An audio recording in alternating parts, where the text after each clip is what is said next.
বাংলাদেশের সংস্কার কর্মসূচিতে যুক্তরাষ্ট্রের অব্যাহত সমর্থনের অঙ্গীকার। রোহিঙ্গা ইস্যুতে জাতিসংঘকে আন্তর্জাতিক সম্মেলনের প্রস্তাব ডক্টর ইউনূসের।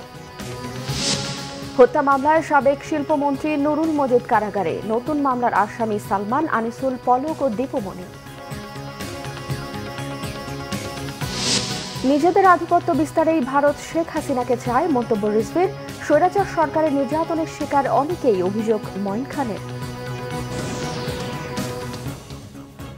দেখছিলেন ক্রাউন সিমেন্ট সংবাদ শিরোনাম, এবারে বিস্তারিত। নির্বাচন, গণতন্ত্র সহ সব ধরনের কাজে ডক্টর মোহাম্মদ ইউনূসের নেতৃত্বাধীন অন্তর্বর্তীকালীন সরকারকে যুক্তরাষ্ট্রের পূর্ণ সমর্থনের কথা জানিয়েছেন মার্কিন প্রেসিডেন্ট জো বাইডেন। মঙ্গলবার নিউ ইয়র্কে জাতিসংঘ সাধারণ পরিষদের অধিবেশনের ফাঁকে দুই নেতার দ্বিপক্ষীয় বৈঠক হয়। বৈঠকে ছাত্র জনতার গণ অভ্যুত্থানে রচিত হওয়া নবরূপে গণতন্ত্র ফিরে পাওয়া বাংলাদেশ পুনর্গঠনে সরকারের পাশে থাকার আশ্বাসও মার্কিন প্রেসিডেন্টের। এদিকে রোহিঙ্গা সংকট নিয়ে জাতিসংঘ সদর দফতরের উচ্চ পর্যায়ের বৈঠকে এই ইস্যুতে আন্তর্জাতিক সম্মেলনের আয়োজনে জাতিসংঘ মহাসচিবের প্রতি আহ্বান জানিয়েছেন ডক্টর মোহাম্মদ ইউনূস। রোকনুজ্জামানের রিপোর্ট। অন্তর্বর্তীকালীন সরকারের প্রধান উপদেষ্টা অধ্যাপক মোহাম্মদ ইউনূস জাতিসংঘের সাধারণ পরিষদ অধিবেশনে যোগ দিতে যুক্তরাষ্ট্র সফরের প্রথম দিনেই মার্কিন প্রেসিডেন্ট জো বাইডেনের সঙ্গে বৈঠক করেন। জাতিসংঘ অধিবেশনের সাইডলাইনে এবারই প্রথম বাংলাদেশের কোনো সরকার প্রধানের সাথে বৈঠক করলেন মার্কিন প্রেসিডেন্ট। নিউ ইয়র্ক স্থানীয় সময় মঙ্গলবার অনুষ্ঠিত বৈঠকে বিগত সরকারের আমলে নিপীড়নের বিরুদ্ধে শিক্ষার্থীদের সাহসী ভূমিকা এবং বাংলাদেশ পুনর্গঠনে তাদের গুরুত্বপূর্ণ অবদানের কথা জো বাইডেনকে জানান প্রধান উপদেষ্টা। এ সময় মার্কিন প্রেসিডেন্ট জো বাইডেন নির্বাচন, গণতন্ত্র সহ যে কোনো ধরনের কাজে বাংলাদেশ সরকারের পাশে থাকার আশ্বাস দেন। জো বাইডেন বলেছেন যে তার ফুল সাপোর্ট আছে বাংলাদেশের প্রতি, বাংলাদেশের ইন্টারিম গভর্নমেন্ট, প্রফেসর ইউনূসের যে ইন্টারিম গভর্নমেন্টের প্রতি, এবং উনি জানতে চেয়েছেন কি কি সাপোর্ট লাগবে। বৈঠকে প্রধান উপদেষ্টা জুলাই বিপ্লব চলাকালীন এবং এর পরে বাংলাদেশি শিক্ষার্থীদের আঁকা ছবির অ্যালবাম মার্কিন প্রেসিডেন্টকে উপহার দেন। এ সময় যুক্তরাষ্ট্রের স্থানীয় সময় সকাল ৮টায় জাতিসংঘের সাধারণ পরিষদের ৭৯তম অধিবেশনে যোগ দেয়া বিশ্ব নেতাদের স্বাগত জানিয়ে সংবর্ধনার আয়োজন করেন সংস্থাটির মহাসচিব আন্তোনিও গুতেরেস। জাতিসংঘ সদর দপ্তরের উত্তর প্রতিনিধি লাউঞ্জে এই সংবর্ধনায় যোগ দেন ডক্টর মোহাম্মদ ইউনূস। এরপর কানাডার প্রধানমন্ত্রী জাস্টিন ট্রুডোর সাথেও সাইডলাইন বৈঠক করেন প্রধান উপদেষ্টা। বৈঠকে মোহাম্মদ ইউনূসের নেতৃত্বের প্রশংসা করে কানাডার প্রধানমন্ত্রী বাংলাদেশে প্রাতিষ্ঠানিক সংস্কারের ক্ষেত্রে সরকারকে সহযোগিতার আশ্বাস দেন। পূর্ববর্তী সরকার দেশের প্রতিষ্ঠানগুলোকে কিভাবে ধ্বংস করেছিল সেই বিষয়টি কানাডার প্রধানমন্ত্রীর কাছে তুলে ধরার পাশাপাশি বাংলাদেশি শিক্ষার্থীদের আরও বেশি ভিসা দেওয়ার আহ্বান জানান ডক্টর মোহাম্মদ ইউনূস। ইতালির প্রধানমন্ত্রী জর্জিয়া মেলোনি, পাকিস্তানের প্রধানমন্ত্রী শাহবাজ শরীফ, IMF এর ব্যবস্থাপনা পরিচালকের সাথেও বৈঠক করেন প্রধান উপদেষ্টা। এছাড়া রোহিঙ্গা সংকট নিয়ে জাতিসংঘের সদর দপ্তরে প্রধান উপদেষ্টার সাথে উচ্চ পর্যায়ের কর্মকর্তাদের বৈঠক হয়। বৈঠকে মিয়ানমারের জাতিসংঘের মহাসচিবের বিশেষ দূত, শরণার্থী বিষয়ক হাই কমিশনার উপস্থিত ছিলেন। এখানে প্রধান উপদেষ্টা রোহিঙ্গা ইস্যুতে একটি আন্তর্জাতিক সম্মেলন আয়োজনের জন্য জাতিসংঘ মহাসচিবকে আহ্বান জানান। The overall scenario leaves the forcibly displaced Rohingyas, their hosts, and the global partners with lingering uncertainties. While the focus and humanitarian support to the Rohingyas dwindle, presence of sizable young population in the camps potentially creates another layer of complexity to the crisis. Excellencies, we are concerned over the deteriorating security situation and instability in the bordering region, including sporadic group fighting and criminal activities. Our law enforcement agencies and people, together with the international community, have so far been able to maintain peace and stability in the camps. So the crisis in Rakhine State merits careful revisit. Creating an inclusive society in Myanmar is key, where all ethnic communities can live in peace and harmony. All international, regional and national actors, including UN Security Council, ASEAN and other friends of Myanmar, need to acknowledge and incorporate in it their approach. এছাড়া new ইয়র্কে Clinton ফাউন্ডেশনের অনুষ্ঠানেও যোগ দেন অন্তর্বর্তীকালীন সরকারের প্রধান উপদেষ্টা অধ্যাপক মোহাম্মদ ইউনূস। পরে জাতিসংঘে বাংলাদেশের সদস্যপদ লাভের 50 বছর পূর্তি উপলক্ষে আয়োজিত meet the friends of Bangladesh অনুষ্ঠানেও যোগ দেন প্রধান উপদেষ্টা। রোকনুজ্জামান, বাংলা ভিশন, ঢাকা। নরসিংদীর মাধবদীতে হত্যা মামলায় গ্রেফতার সাবেক শিল্পমন্ত্রী নুরুল মজিদ মাহমুদ হুমায়ুনের 5 দিনের রিমান্ড আবেদন নামঞ্জুর করে কারাগারে পাঠানোর আদেশ দিয়েছে আদালত। বুধবার দুপুর 12:15টার দিকে মাধবদীর আমলি আদালতের জুডিশিয়াল ম্যাজিস্ট্রেট রাকিবুল ইসলাম এই আদেশ দেন। এর আগে মঙ্গলবার দিবাগত রাতে রাজধানীর গুলশান থেকে তাকে গ্রেফতার করে আইন শৃঙ্খলা বাহিনী। দুপুরে 12টার দিকে নরসিংদীর আদালতে নিয়ে হাজির করা হয় সাবেক শিল্পমন্ত্রীকে। আদালতে 5 দিনের রিমান্ডের আবেদন করে বাদীপক্ষ।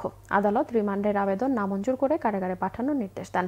গত 4 আগস্ট মাধবদীতে বৈষম্য বিরোধী আন্দোলনে হামলা হয়। সেই হামলায় জাহাঙ্গীর হোসেন নামের এক শ্রমিক নেতা হত্যাকাণ্ডের অভিযোগে তাকে গ্রেফতার করা হয়। এদিকে নতুন আরেক হত্যা মামলায় সালমান এফ রহমান, আনিসুল হক, দীপু মনি ও জুনায়েদ আহমেদ পলককে গ্রেফতার দেখিয়েছে আদালত। রাজধানীর বাড্ডা থানায় হাফিজুল হত্যা মামলায় তাদের আসামি করা হয়েছে। সকালে ঢাকার সিএমএম আদালতের সাবেক আইনমন্ত্রী আনিসুল হক, সাবেক শিক্ষামন্ত্রী ডক্টর দীপু মনি ও সাবেক আইসিটি প্রতিমন্ত্রী জুনায়েদ আহমেদ পলক এবং শেখ হাসিনার বেসরকারি শিল্প উপদেষ্টা সালমান এফ রহমানকে আদালতে হাজির করে পুলিশ। বাড্ডা থানায় হাফিজুল হত্যা মামলায় তাদের আসামি করতে আদালতে আবেদন করে পুলিশ। 4 জনের মধ্যে আনিসুল হক ও Salman F Rahman new market থানার হত্যা মামলার আসামি হয়ে কয়েক দফা পুলিশ হেফাজতে ছিলেন। এদিকে শিক্ষার্থী হত্যার অভিযোগে দীপু মনি ও জুনায়েদ আহমেদ পলককেও রাজধানীর তেজগাঁ থানা পুলিশ কয়েক দফা রিমান্ডে নেয়। এই 4 জনকে পুলিশ হেফাজতে নেয়ার আবেদন ও জামিন আবেদন বাতিল করে কারাগারে পাঠিয়ে দিয়েছে আদালত। একই মামলায় গ্রেফতার দেখানো হয়েছে সাংবাদিক মোজাম্মেল বাবুকেও। অভিন্ন নদীর ন্যায্য হিস্যা পেতে আন্তর্জাতিকভাবে জোরালো ভূমিকা রাখা হবে বলে জানিয়েছেন পরিবেশ ও বন ও জলবায়ু এবং পানি সম্পদ মন্ত্রণালয়ের উপদেষ্টা সৈয়দা রিজওয়ানা হাসান। বুধবার রাজধানীর পানি ভবনে নদী দিবসের আলোচনা সভায় এসব কথা বলেন তিনি বলেন, নদী রক্ষায় সার্ক সহ দক্ষিণ এশীয় অঞ্চলের সংস্থাগুলোকে সচল করার কোনো বিকল্প নেই। নদীর স্বাস্থ্য ঠিক না থাকলে দেশের স্বাস্থ্য ঠিক থাকবে না বলে জানান নদী গবেষকরা। বলেন, অভিন্ন নদীর ন্যায্য হিস্যা পেতে রাজনৈতিক ও কূটনৈতিকভাবে কাজ করতে হবে। জলবায়ু পরিবর্তনের প্রভাবে এবং প্রতিবেশী দেশের অন্যায্যতার কি পরিমাণ ক্ষতি হয়েছে তা নিরূপণ করার ওপর জোর দেন বক্তারা। বলেন, বিগত সময়ে নতজানু পররাষ্ট্রনীতির কারণে ভারতের সাথে অভিন্ন নদী নিয়ে যৌক্তিক সমাধান সম্ভব হয়নি। প্রতিবেশী দেশগুলোকে সাথে নিয়ে আন্তর্জাতিকভাবে লড়ার আহ্বানও জানান তারা।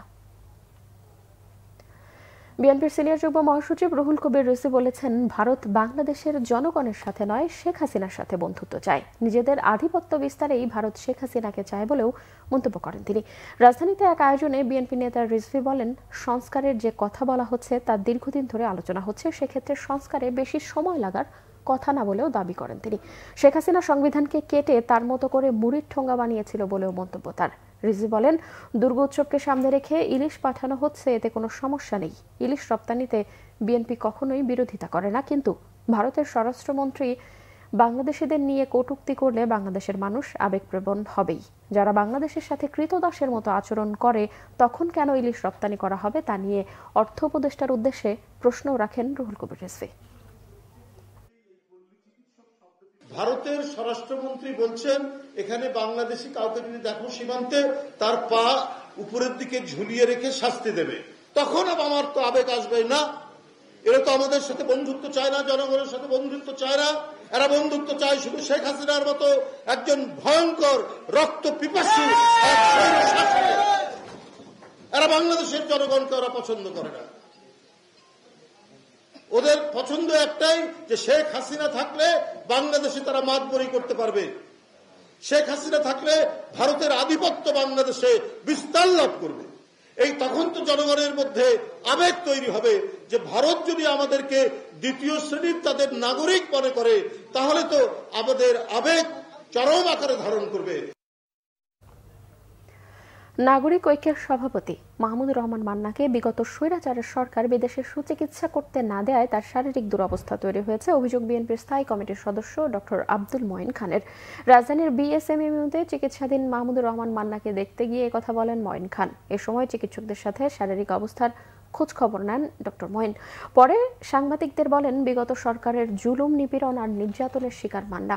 রাজনৈতিক প্রতিহিংসায় স্বৈরাচার সরকার তাকে বিদেশে সুচিকিৎসা পর্যন্ত করতে দেয়নি। বিএনপি ও সমমনা এমন অসংখ্য নেতাকর্মী আওয়ামী লীগ সরকারের প্রতিহিংসার শিকার হয়েছে। চিকিৎসকরা রয়েছেন, তারা বিহন করেছেন, পরীক্ষা নিরীক্ষা করেছেন। মানুষের যে মৌলিক অধিকার, সেই মৌলিক অধিকারগুলো মানুষের ফিরিয়ে দিতে হবে। 10 বছর আগে তাকে কি ধরনের জঘন্য অত্যাচার এবং জুলুমের শিকার হতে হয়েছিল, তখনও কিন্তু তাকে চিকিৎসার জন্য বন্দী অবস্থায় এখানে আনা হয়েছিল। এবং আজকে দুঃখের সঙ্গে সেটা পুনরুল্লেখ করতে হয় যে সেদিন তাকে কোনো চিকিৎসা দেয়া হয় নাই। আশুলিয়া ও গাজীপুরে বন্ধ কারখানাগুলোর বেশিরভাগই খুলে দেওয়া হয়েছে। কাজ শুরু করেছেন পোশাক শ্রমিকরা। সকাল থেকেই কারখানাগুলোতে কাজে যোগ দিয়েছেন শ্রমিকরা। শিল্প পুলিশ জানায় এখনও 14টি কারখানা অনির্দিষ্টকালের জন্য বন্ধ রয়েছে, আর 6টি কারখানায় সাধারণ ছুটি ঘোষণা করেছে মালিকপক্ষ। এছাড়াও প্রায় সকল কারখানাই খোলা হয়েছে। খুলে দেওয়া কারখানাগুলোর মধ্যে অনন্ত গার্মেন্টসের 139 জন শ্রমিককে সাময়িকভাবে বরখাস্ত করেছে কর্তৃপক্ষ। 1 সেপ্টেম্বর থেকে 22 সেপ্টেম্বর পর্যন্ত কাজ না করে কারখানাটিতে ভাঙচুর ও লুটপাট করায় স্টাফদের লাঞ্ছিত করার অভিযোগে তাদেরকে বরখাস্ত করা হয়েছে। সকালে কারখানায় প্রবেশ করতে দেয়া হয়নি বরখাস্ত হওয়া শ্রমিকদের। কারখানা কর্তৃপক্ষ জানিয়েছে অযৌক্তিক আন্দোলনের নামে বিশৃঙ্খলা রোধে এই সিদ্ধান্ত নেওয়া হয়েছে।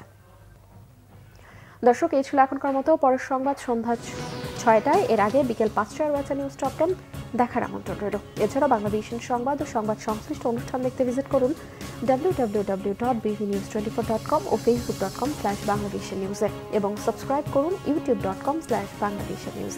এতক্ষণ সঙ্গে থাকায় ধন্যবাদ সবাইকে।